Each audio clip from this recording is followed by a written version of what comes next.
sinimulan ko ang Mudfall, bali nag-iisip na ako mga pandemic.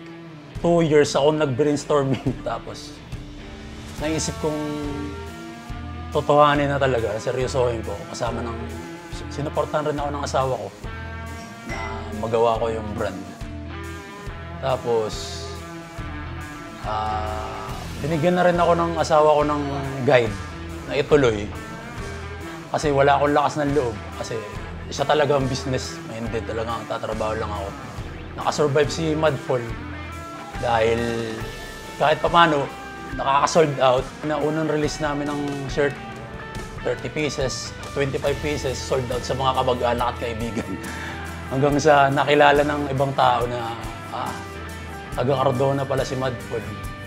Si Janty pala may-ari ng Mudfall. So, kahit paano nakilala siya. May iniisip ko, nung mga panahon ng 90s, ng mga rock and roll lang, ng mga simpleng damit lang para bungo, ganyan, mga art, skulls. Tapos yung iba mga kumukulab sa akin, kagaya ng mga outdoor shirts. Ito yung bago namin release, cassette tape na dapat Mongol lang nakalagay sa kanya pero Mudfall nilagay namin, tapos yung logo namin kidlat.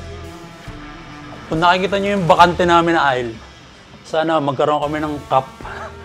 Yun yung susunod namin, yung cup, magkaroon kami pa ng shorts, ayun ang mga gusto namin, tapos laces sa mga schools, gusto rin namin magkaroon ng ganun.